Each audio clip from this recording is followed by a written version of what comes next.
here with Lauren Elizabeth Animal Art, and I help beginner through professional level artists reduce stress while mastering animal art. In today's video, I'm going to be sharing with you 5 ways that I create art when I feel tired and uninspired. And I'll just be showing you some projects, some paintings that I've been working on for my online animal art masterclass. All right, guys, let's get started.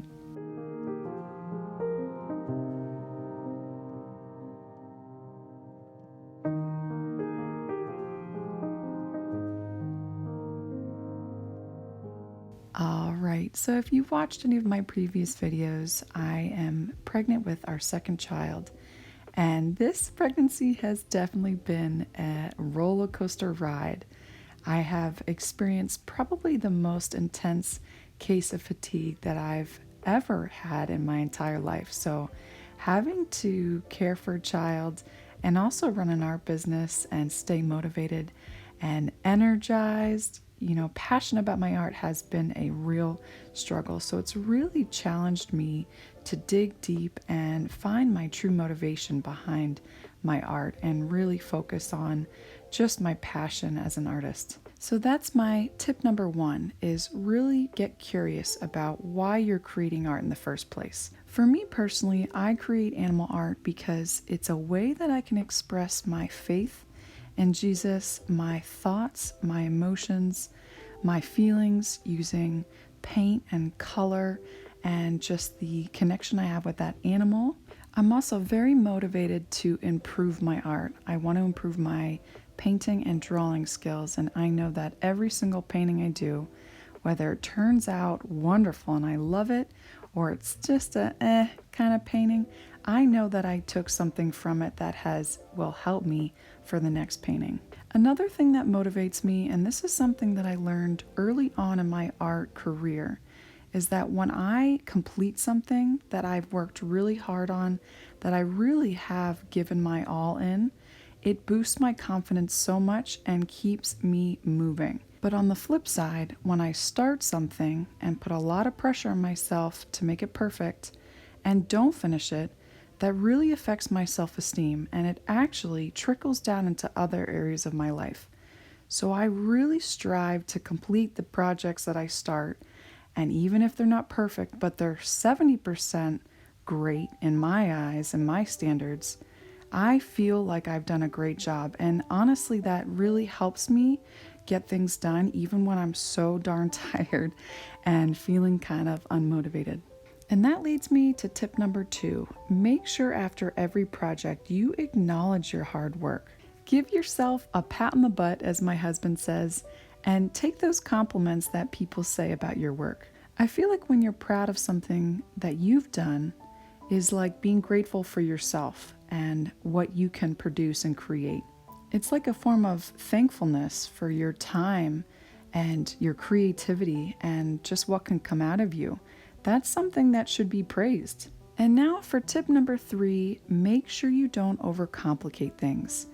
Try something very simple like drawing on a mini canvas, or even painting on a rock, or something very small that won't be overwhelming and complex.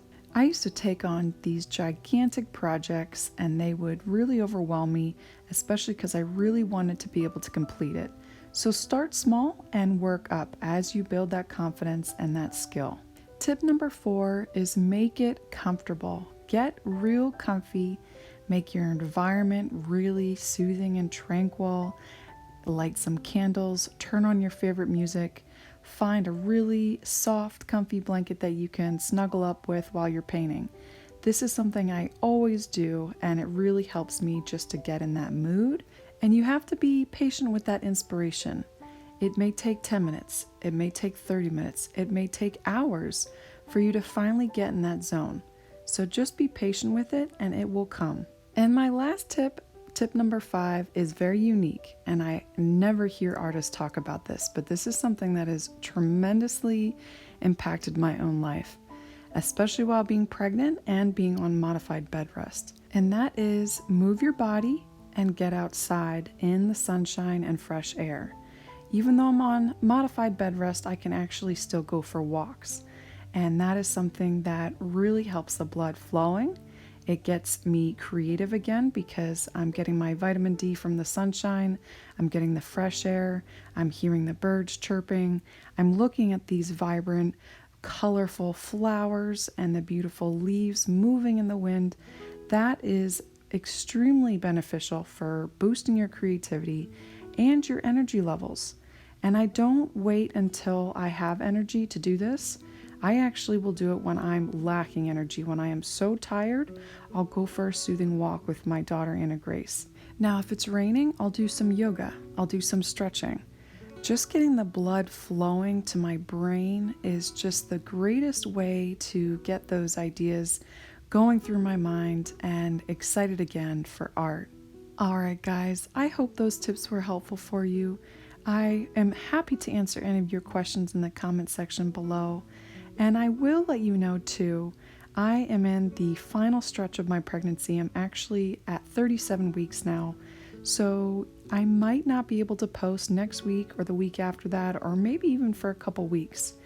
But if you would like to paint any of these paintings you've just seen or the ones in my YouTube channel, majority of the ones that are on my channel are in my online Animal Art Masterclass that I will still be very active in during my pregnancy and after. All those links I mentioned are down below in the description box. But guys, I hope you have a blessed day. Thanks again for watching. Bye!